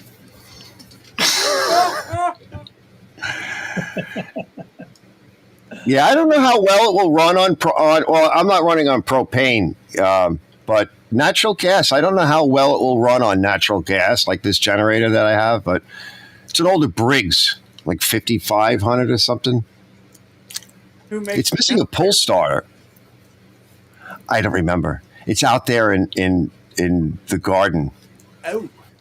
Yeah, it's been sitting out there. I just brought a few in. I washed them and I brought a few in to leave in here, so I can fool around them. There he is. Charlie, that's not good manners. Don't stick your ass in their faces, all right? There. Yeah, he doesn't care. Did you see that blade grinder that Tom Doby's got? Yeah, I did a review on it. I did 2 extensive reviews on it. No, not the All-American, that powered one. Oh, he's got a powered one? Yeah, he's got that, it's made by Wall Enterprise. It's that RBT. Oh, that old school one? Which one? No, it's a newer one. Yeah, where the blade he's got to flip over if he wears one you out. just pull it through it. Oh, interesting. Did he just do it? No, he's had it for a while. I've seen it in one of his videos. I'd like to have something like that. Vevor makes a version. I was considering getting for myself until I read the reviews. Oh, what was it? Well, you can't get they don't sell the discs for it. Uh-oh, what kind of discs are they? It takes discs that actually stick onto it, and then on the Vevor version, you have to tear the machine pretty much apart to change that adhesive disc. Well, how often would that happen? Well, whenever the blade wears down, or whenever. Well, I'll have to look into that. Whenever the grit wears down on the disc. Yeah. I'll have to look into that. His discs are RBG 712. The RBG 712, 4 bolts, and that stand comes up and exposes it, and then you just unbolt it like you would a regular grinding wheel and flip it over. Okay. But what I liked is the fact that it had the way the rest were. It held the blade at a fixed, consistent angle, and you just pulled it through it. Yeah. That's the one. That's like the one that I have. What you have to put your grinder on it. Yeah, and you have to physically. It's actually got its own motor. It's that same thing I made with a little 35-degree angle. Yeah. On there, so the blade sits right on that angle, and you just pull it across with the grinding wheels, so it's running. Run nice. I actually just did a video. I didn't release it yet, but I did what, like 8 or 10 blades, all Toro, Time Master style blades. And the guy loved them. And I painted them, made them nice, and I'm like, here. And he's like, whoa. I'm like, they're all the same angle now. They're all correct. They're all balanced. Because he was putting on the stones that you stick on your drill, which is okay. But the problem with that is, like, what angle is that? Yeah. And then usually the fellow somehow or other managed to, like, change the angle and blunt the tip of the blade. And if the blade's got nicks in it or a waller, it won't do anything to the waller, right? It's all wallered out. So I gave all these blades back, and they were like mint. They were just mint. I'm like, there's plenty of life left on these things, and they all look the same. That thing that Tom had, I think if you bought that thing that Tom had, when you buy that plus the grit collector bin, I think it's a little over $600 bucks. No. The Vevor one doesn't come with the grit thing. Yeah, it's like $250. But if you can't get the replacement wheels, what good is it? Yeah. Well, V4 is an interesting company. There's some of the stuff that they make is very nice. Not all of it, but I don't know the machine. they don't make anything. They just sell it. Yeah, it's that name. Name on Yeah. it. So, It's the new Craftsman. yeah. That's why I might see why the Vivor Ultrasonic that I've seen several machines that look identical to it with different names. Yeah. Yeah, Exactly. yeah. And some little Well, guy- it's three different places in Shenzhen, China, right? In the area where they all live and work. And they try to jump off the second floor. Ken and I were talking about this because he's been there, right? Of Foxconn Industries, where they put a net up on the second floor to catch all the people that jump off. Yep. I feel, they do. Those people are doing better, I got to say, than just being poor out in the rice paddy. Somebody still got to do the rice paddy thing, though, because if you don't do the rice paddy, nobody eats. But they are. Here you go. I'll give you a cream of sun, guy. Yep, but there are manufacturers in China that can make very nice things. And I got to say, this carburetor, I don't know who it was from. There was one that came up. I'm like, I need this. Let me buy it. It seems to have everything. It's not expensive. And I'm like quite impressed. And they can make good stuff. You just have to know what that is. And what we really need is a name like a Vivor or a Craftsman. And we have to hold their feet to the fire. If something is crap, I will say it. Like, I mean, HIPAA, right? HIPAA knows. Actually, I got to write them back. They sent me a Merry Christmas. Merry Christmas to all from HIPAA. This is a HIPAA thing, by the way. And I have held their feet to the fire. Right? It's got a little light that comes on if you just, bright light punishment. It's like a Christmas ornament. It's one of those things where, like, I told them, I said, if I don't like it and it's broken, I'm going to show people. Okay. All right.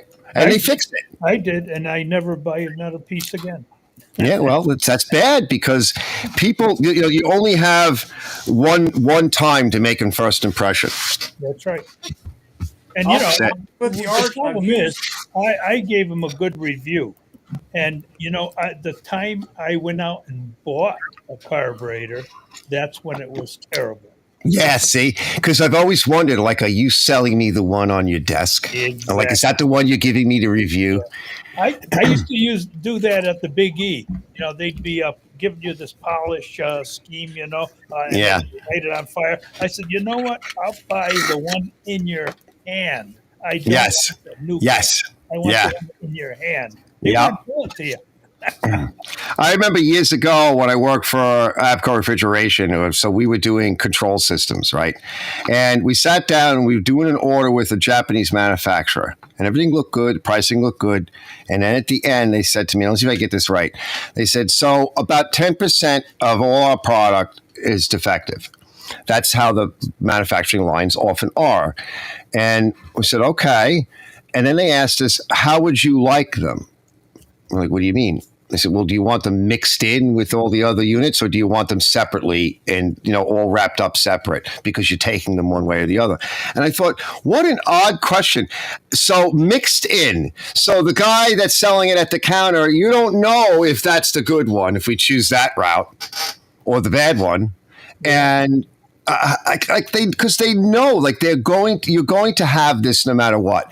So what? You're going to mix them in, and some guy's going to stop off at Abco, pick up this part, then he's going to drive all the way into the city, unload, find a parking spot, unload all of this stuff, the bottled gas, everything else, go into the elevator, go all the way up, climb up the ladder, set up his ladder, go all the way up into the ceiling, pull the thing out of the back, plug it all in. He's going to be like, it doesn't work. Climb down, put everything all the way, put it in the truck, come all the way back.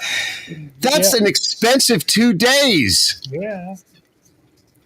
Yep. For a small business. And I'll tell you, that's one of the reasons why I don't do any of that anymore. That's another story. But they put us, all of us small guys, out of business after 9/11. Yeah. That's another story.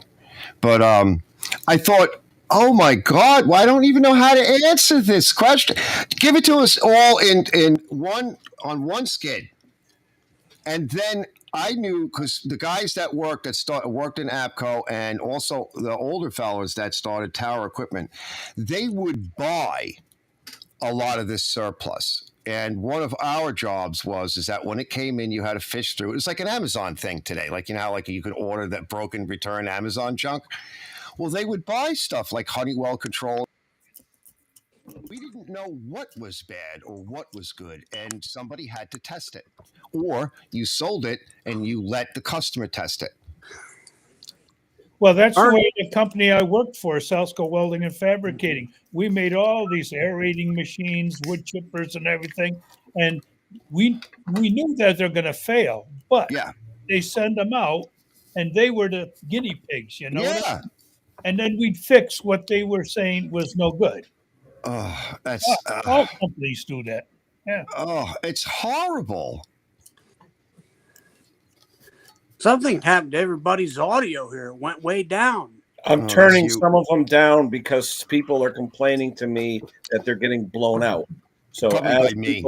as people are talking, I'm adjusting some of the volume. Yeah, you could do that now. Oh, on I'm this. sorry, Ken. No, it's Yeah. okay. But I'm saying some people were actually texting me saying I can't hear so and so because so and so is too freaking loud. So I'm Yep, sort of that's nice. I saw that. Yeah, we have these little volume controls now. If yeah. you're I mean, you have hosting the show. someone like Arch with a good what do you call it? Gary. Like an Omni mic or something, a real big good mic. Gary's like that too. Gary comes in, it blows me out, and then I can't hear you people. Yeah. Yep. When That's Gary's audio is perfect and his video is usually perfect, and so as soon as Gary starts to talk, it's like and then you guys like I can't hear anymore. What happened? Yeah. Yeah. I've never actually heard what my audio sounds like on this. It is Well, go clearer watch and one of your louder, to be shows. honest. Yeah. Watch the shows. Don't you ever watch the show afterwards and see? I do. Well, then you must have heard it. I'm just saying, how is? I don't know. Maybe that there's was a difference in the way it comes through. I don't know. I'll get it. The elevator door just opened. Anybody getting out? Wait, Arch. Second floor. Wait, Arch. Wait. It's like children's wear, ladies' lingerie. ladies' lingerie. Fine. Yes, yes. Hello, Mr. Tyler. Going down. Down.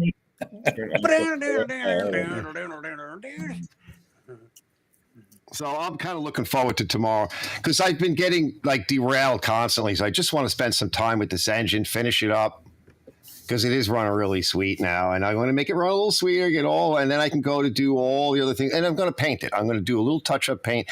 I got some John Deere yellow for it. Ooh. So fresh can. I got the good, the decent stuff. It's the actual like paint for, like tractors and stuff. And Yeah. I'm going to do a touch up on it. Nothing crazy. I might brush paint it just because I don't feel like spray painting it. And it's got so many weird like angles and bracing that when you go to spray that, it will run and puddle. And I'm like, I'll just have a nice day. I'm just brushing, It looks like Brett's sucking on a bong. Yeah. I thought, if I wait till Saturday, all right. How am I sucking on a bong? I got a I'm bong. listening to you. No, they guys. look like a bong. They look like you were in a position with a bong or something. Yeah, he's No, I'm sniffing not it. bleach. Yeah, I know. Bleach is bad. But remember, John Deere has two grades of paint. They got the older style and the new style. Yeah. I tell you, the best paint I ever loved was remember the old John Deere Blitz Black? That was the best. Yeah. It was like a semi-gloss. Oh, it was great. Yeah, I like the semi and the Satan black. What was that one? John Deere did it for a brief time on the push mowers. The silver. Oh, I Craftsman kind of did that too. I need that. Ken, you asked me about it, and I've been kind of checking in that. I'm like, I really need for the that Craftsman, paint. for the old Craftsman. Yeah. Because I had my father's toolbox, his Craftsman toolbox. Same color. Yeah, I know. I need to find a bunch, and there's a slightly darker one too. And Honda also made a charcoal silver. It's very much like that as well. It's just a touch darker, and I'm like, ooh, that's a nice the color. HR215s were that color. Yeah. Because I just like paint and projects, and I like to make things nice and look good, and it's satisfying. It's part of my hobby aspect, Bray, you got to watch on the suction cups. What I'll do is I'll go on Amazon and I'll buy like the 10-pack of the suction cups for the hand lappers. Yeah, and because they over time they tend to lose their shape and they do not suck as good. Put a little magnet in it. That's what I'm going to try next. I've been buying some little magnets and stuff and see what they'll do. Get the one with the sucker on it. So, you press the button, you put it under, you let it go. It sucks it right up and Yeah, holds that's right. really nice. Why, they got a hand lapper with a suction on it? Yeah. Well, I never saw Yeah, I that. got one down at yeah. work. You used to be able to get it through Briggs. Oh, I shit. put them all on my drill usually. I You can put everything change on the my drill. tips on them. Yeah. Yeah. Yep, it come in like a little vinyl pouch, and the lapper and the 2 cups. Yeah. Put the cup on, press the button, put it on the valve, let it go. Hey, Tom Dolby! Stop. Hey, receiver. Tom's garage. The garage. We need to bring your audio up just a tiny bit more there, Arch. Yeah, but you know what, though? If I bring it up, 10 people would text me saying it's too loud. It's fine.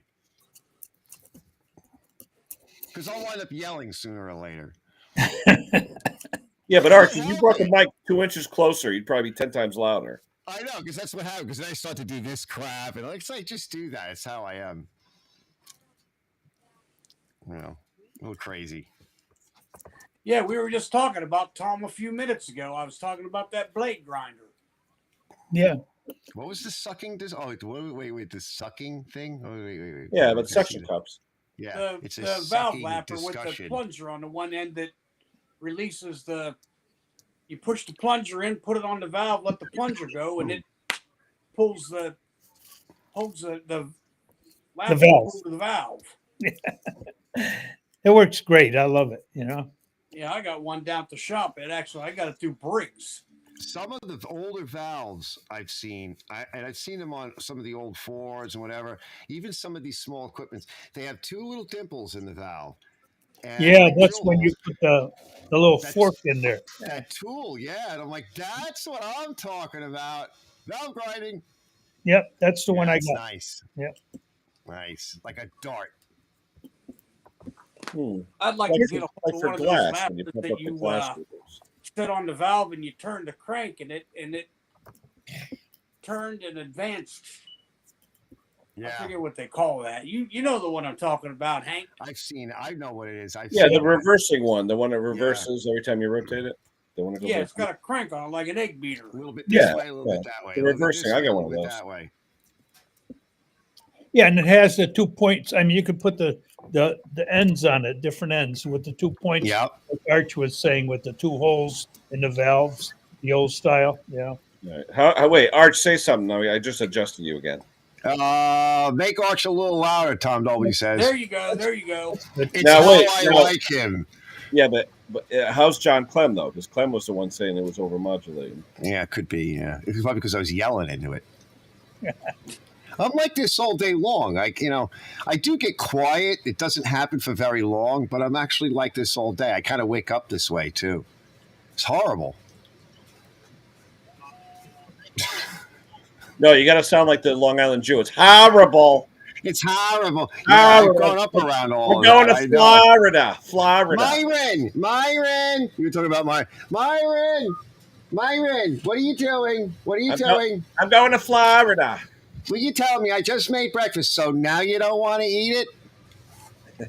John says it sounds good now. Okay. There you go. Uncle Arch, pour me a cup of coffee. Coffee. I know. I have a terrible accent. I want some coffee with my donuts. Yeah. I could use a donut right now. Yeah. I don't know. You guys missed out on Tom Dolby. He says, "What's up with my grinder?" I want that grinder. That's what's up with it. Oh. I know. I got to check his grinder out now. His grinder is... I want one of them, and then I looked at the Vevor version, and I said nope, and I was going to tell my boss about getting one for down at our shop because it's good for tractor blades. And then I started reading the reviews, and I said no, I'd rather have the... is that the one that Clem has where it keeps the angle maintained? Yeah, it's got two... where you set the blade looks like a V, like this. Yeah. And the blade's up in the middle of it. You lay the blade in there on the V, it's a 30-degree, and you just pull it through like you're sharpening a knife.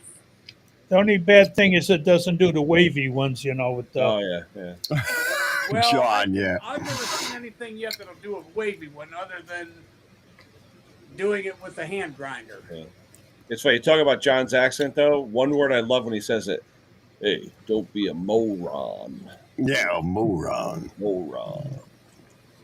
Generally, I just use my grinder, but when I'm doing a bunch of blade, like a whole bunch at once, oh, there's nothing like that tool that I have. It is nice. Well, it's nice when you can pull them through.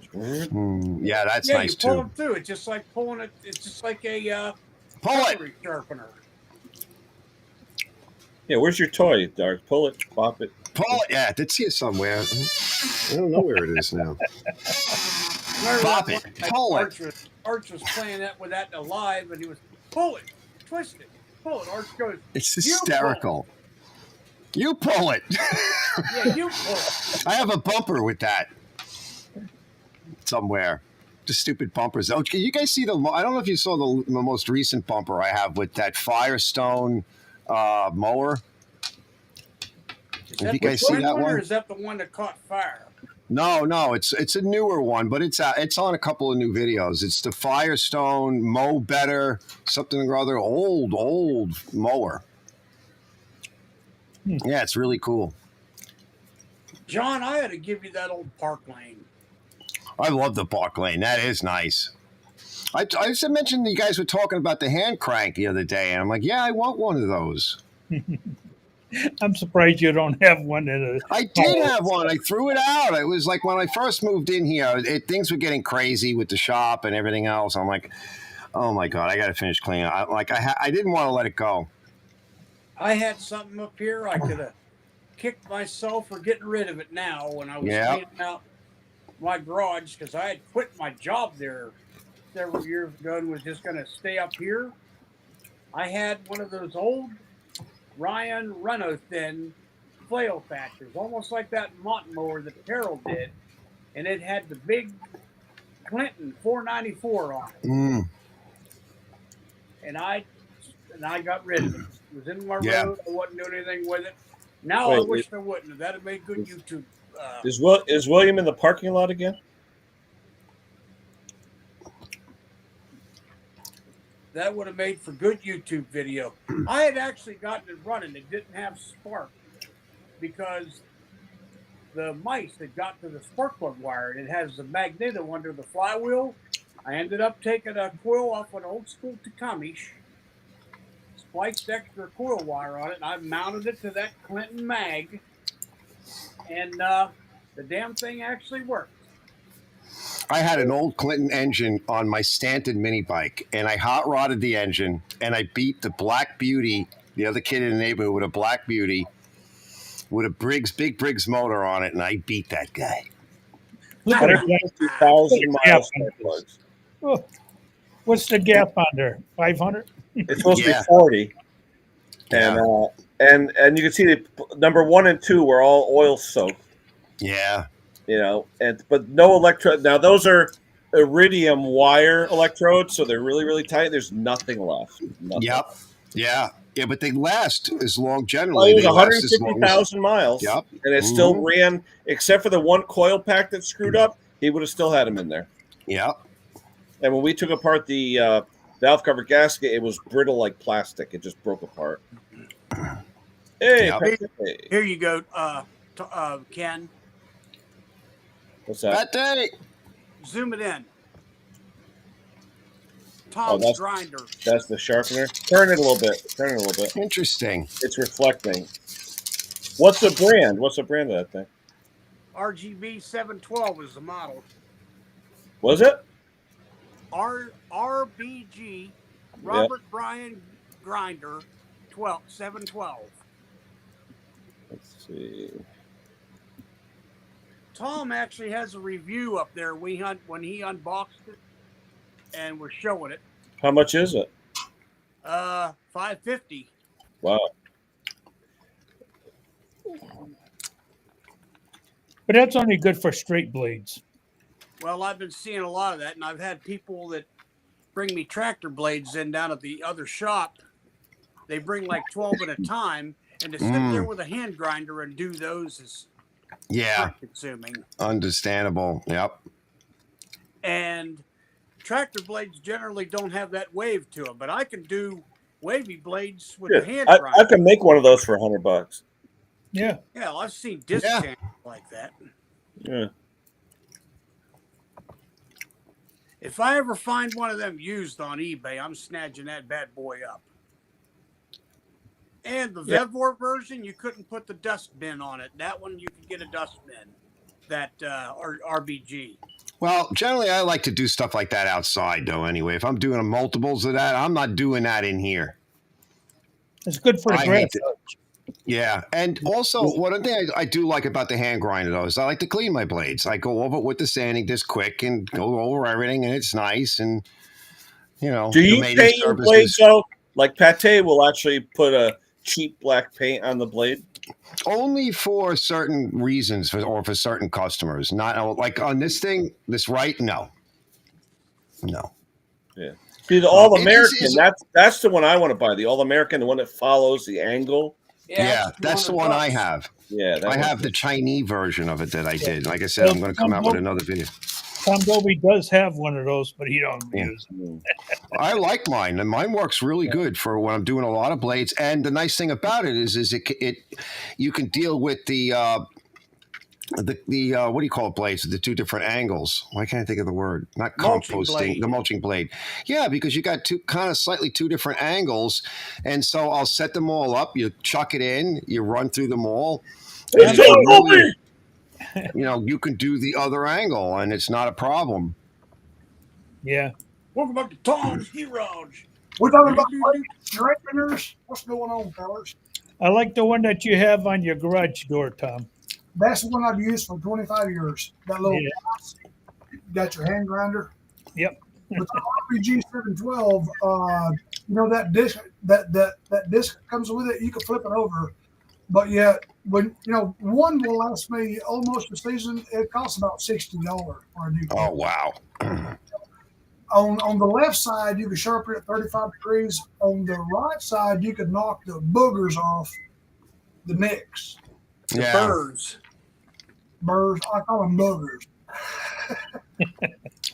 Now, the way I do blades at work, straight blades I could do on a bench grinder and be consistent, but the mulching blades, I chuck them in a vise. But before I even do that, I pop the cut brush on the old Makita and then I. Yeah, If I've got a commercial blade or one that's in bad shape, I'll grab the hand grinder with the cheap carbide.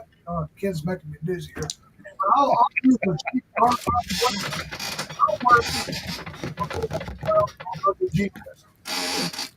I use my RBG disc for finish.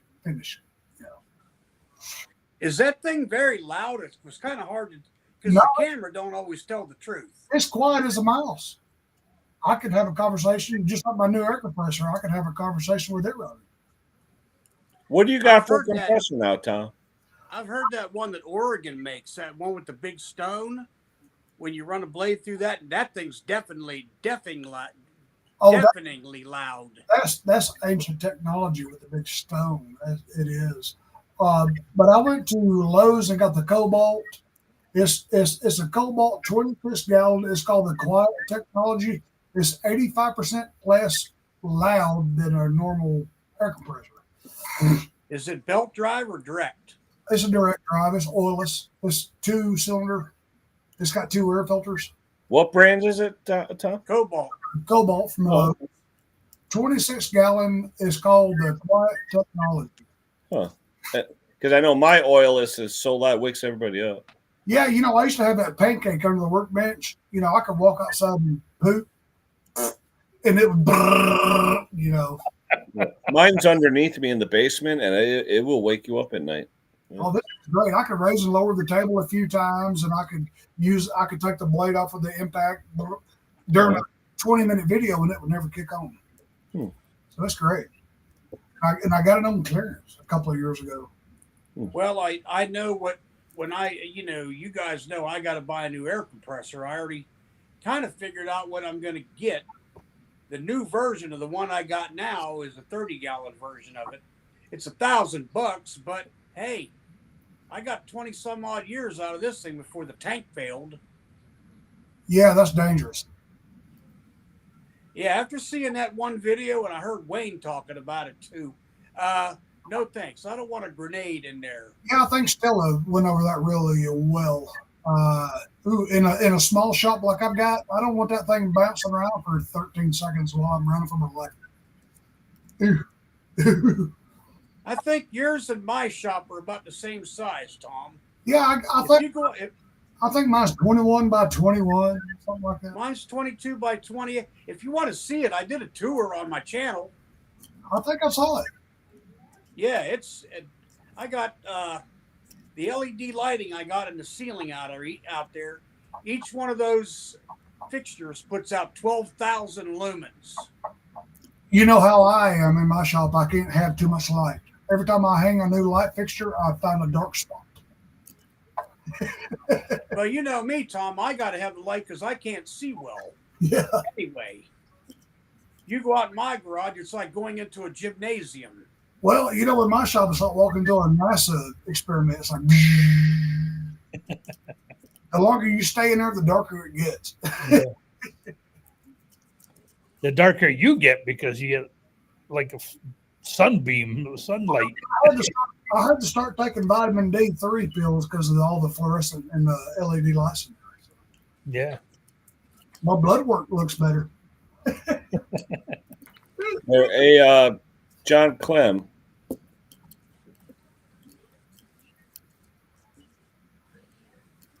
Oh, yeah, pack of 10, yeah. What is that? Yeah, that's not bad for the preferred. There you go. The CC grind, they supposedly last pretty long, according to Pete.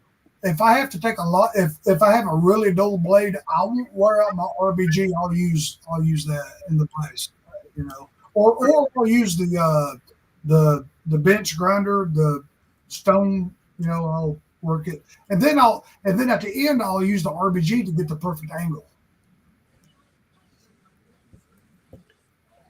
Y'all are all looking at it like that's the most important thing you've ever heard. What do you got? The half horsepower one there, Tom? I think the 712 is the half horse. It may be. I'm not sure. Maybe that's why they got it's a 7-inch disc, 1-2, which means probably half-inch, 7.5. Yeah. Something. Well, they got a 950 that actually has two stones. It's got the one on there, but then there's one on the front that's like a freehanding one. Well, good Lord, you can get rid of a stolen car with that thing. Well, that thing's also over $1,000. Well, that's more than I'm probably worth. But if I ever see one of those RBGs, you know, secondhand or whatever that's still usable, I'm nabbing that bad boy up for myself. Yeah, when I ordered this one, it come with the RBG grinder, it come with 2 discs, it come with the deflector, it come with everything for like $800. And I've had it for I guess a year and a half. Like I said, the discs are like $60 for a disc. You can get them on Amazon; they're plentiful. Yeah, but I bet that disc will go quite a while. It will. But you know, I come to realize I grind more blades than you realize, even more than I realize. I mean, it's all day long. You know, they say to stick it and pull it through. Stick it. I find myself just going, you know, I just get. Oh yeah, they say just go one direction with that, but I've seen people that'll act like they're hacksawing something. Arch, that thing to me is the biggest piece of junk. I hate that thing. I had to take it apart at all the swivel joints and drill all out. I had to drill out all the joints to get that thing to move free so you can use it. I can't hear Arch. Mine works great. I've seen the video. I have no issues with it. Works really good. I clamp it to the bench outside, and no issues with it. There's no warble or wobble. You just have to tighten it a little bit. That's what the Chinese gym version. Yeah, it's I don't know. I forget what brand it is. It's an automotive company that makes this. Actually, that's what they need to play with, and I had to take it all apart and throw it out so it would move freely, and then if you use it on a mulching blade, you have to keep changing angles. And over the last 40 years, I can just take my hand. Yeah, well, generally I do them one at a time. But this one, what's nice is you got adjustment for the angle here, and I have 2 settings. for the mulching blade. And so when I do a lot of blades, I use this. So if I'm doing a lot of a blade run, I have a lot of blades, or sometimes I just happen to have to do a lot of blades. So I'll do one angle on clean all the blades first.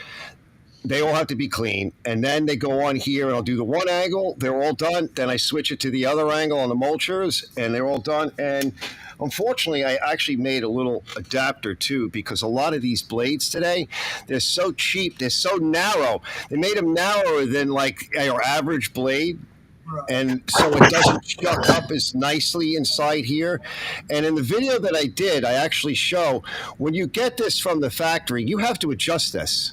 It's not adjusted properly. You actually have to adjust it and set it. It won't grab the blades properly. So I made the adjustments. I show that in the video, and then I Loctited it in because once that's done, it doesn't need to be done again. And these just have to be tightened. You just have to lubricate them and tighten them once, and make sure that you can even use Loctite if you want. They have nylon inserts in one of them, but mostly just to touch a lubricant and tighten and adjust it properly. It's very smooth, and I use my Milwaukee hand grinder, battery operated. But it actually works better with the electric corded one because the corded grinder is lighter. It doesn't have a battery. Yeah, but you don't need the torque. It's just a blade. And then you can take your pick of, I don't use sanding discs, I use sanding pads. You don't want necessarily like a hard grinding disc. You want a flapper wheel. You want a flapper wheel, yeah, but you need a good flapper wheel. And I've done 12, 15 blades in a shot. On the video that I did on that, which actually is doing very well, I did 10 blades. And that's 20 edges if it was just a straight blade, but then on the mulching blade, so that's something like 30 something, edges I ground. Yeah, so turn a blade blue in a heartbeat using carbide. Yeah, if you're not careful, yeah, but it takes a bit of technique.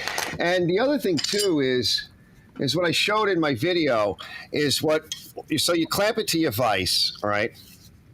Or to your table, and you have two ways of doing this. So, and you have to know which way is more comfortable. So you can come across the blade like this, or you can flip it and come from the other direction. I think you come from underneath. I forget. Yeah. So you can go this way, and then there's this other way. I showed in the video, but you have to pick which way you are turning it. And so one kind of is this motion from over, and another one is a slightly different motion. And I show it in the video. I can't reproduce it here. I have to have the blade on it and everything. And you have to decide which way is more comfortable for you, and the height should be at the right height for you.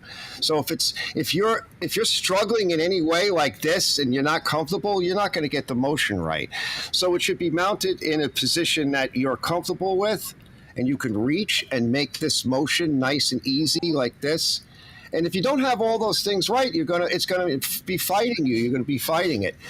Now that does work very well for a lot of blades, but most of the time it's just a flapper disc on my cordless, grinder, and I go outside, I lock it in a vise, I clean it, I use one disc for everything, and I go through the blade, and I'm done. And I don't fuss with all of the nonsense. I can get to all the angles But if you're doing a lot of them, and there are people out there, though, that insist that it must be 24.5 degrees, and so-and-so says it should be 25 degrees, and this guy, I want it to be 24 degrees. Like, okay. Stop it! Stop it, right? It's like, whatever, all right.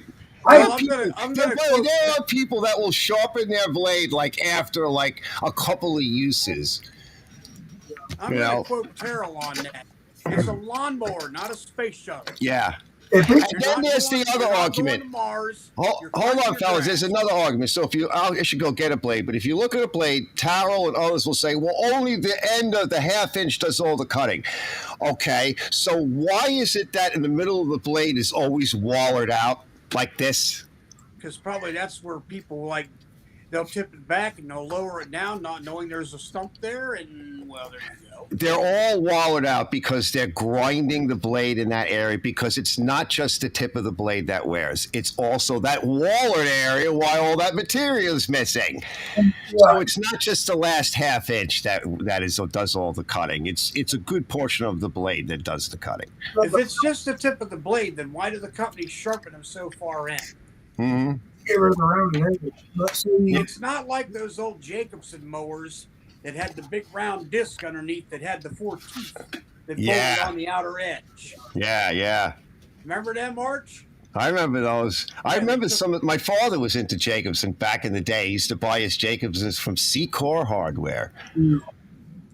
Yeah, back when the hardware store would sell lawnmowers.